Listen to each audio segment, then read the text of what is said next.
Se tem uma coisa que é bastante comum em obras shonen, são golpes que normalmente seriam fatais, porém os personagens aguentam aquela dor, aquele grande ferimento e continuam lutando, superando seus limites e na maioria das vezes vencendo o embate, mesmo com aquele buraco nos peitos, ele continua firme e forte.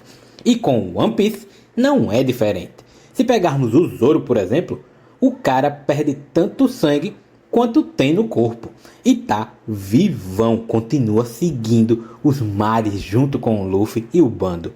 E o prota Luffy não fica para trás, também ganha machucados que certamente ele não teria como continuar vivo, mas a gente sabe que o shonen tem que ter aquela superação e aquela mentirada que a gente gosta.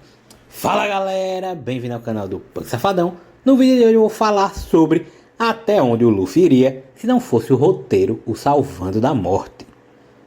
E antes de vocês começarem a me xingar nos comentários, saibam que eu gosto dessas mentiradas, é legal. Eu só tô querendo fazer um vídeo para assim teorizar até onde o Luffy iria se ele ganhasse aquele machucado que ele não aguentaria mais continuar se fosse, vamos dizer assim, uma obra mais realista. Então, bora lá? Desde o início da obra, vemos o Luffy adquirindo alguns machucados. Porém, nada que o levaria a ir de arrasta para cima. Pelo menos nos primeiros capítulos.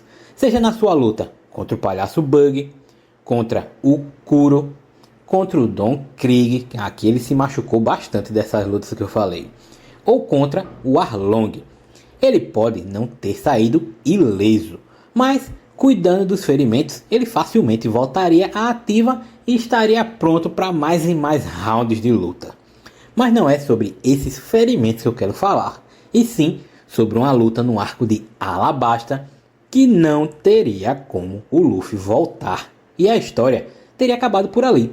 Sim, cara, eu estou falando da luta do prota contra o Shikibukai Crocodile com sua incrível fruta da areia.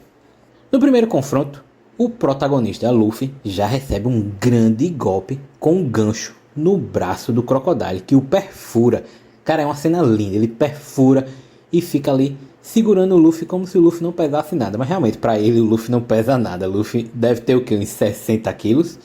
E certamente o machucou de uma forma que precisaria de um tempo de recuperação. Depois, ele ainda foi jogado para ser soterrado vivo. E nesse momento, a Robin o salva. Ele come um pouco de carne e volta inteiraço para uma nova luta que acontece no palácio em Alabasta. É o palácio onde a princesa Vivi e o seu pai, o Nefertari Cobra, viviam. E é justamente aqui que o roteiro não tem o menor sentido. E seria o fim para o Luffy, para o prota Luffy.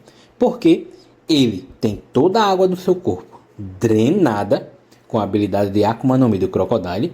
E após cair no chão como uma múmia, uma bola de água de um ataque que ele errou no Crocodile simplesmente cai em seu corpo. Ela volta, ela foi para cima e cai em cima, exatamente em cima do seu corpo, ou seja, não tem vento. E com isso, ele volta ao normal, cara. Volta no instante, no piscar de olhos.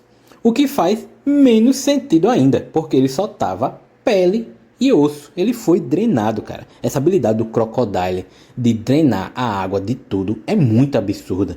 Imagine no Luffy, que é magro do jeito que ele é. Meu amigo, ele tava só pele e osso. Não tinha. Ali acabou, morreu. O protagonista Luffy morreu. Se fosse um shonen mais sério ou um seinen, ele teria facilmente morrido.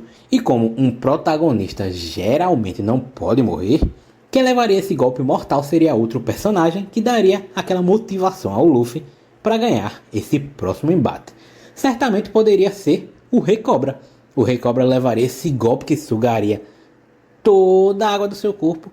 O Luffy ia ver o sofrimento da princesa Vivi, ia ficar putaço e aí sim ia ter aquela motivação extra para ganhar do Crocodile. Certamente, se não fosse o roteiro nessa parte, adeus Lufão, e a história teria acabado. Claro que esse vídeo é apenas uma opinião sobre esse ponto na obra e não faz a obra ser ruim ou mesmo esse problema ser um furo. O Oda sempre trabalhou mais na irrealidade. Comer um pedaço de carne e se recuperar como se nada tivesse acontecido é uma prova disso. O Luffy simplesmente esquece que tinha ferimentos há horas atrás, em segundos de cumilança de carne. Por isso, eu digo e repito que não seria o problema. Eu só tô querendo assim, fazer uma teoria de até onde o Luffy iria se não fosse pelo roteiro. Aqui a gente já sabe que no arco de Alabasta ele teria um fim trágico, triste, sugado até a última gota de água do seu corpo. Galera, vocês concordam que realmente se não fosse o roteiro, o Luffy teria morrido antes de ir para o novo mundo, antes de ter o treinamento de 2 anos, antes do time skip? Contem aí nos comentários. Fui!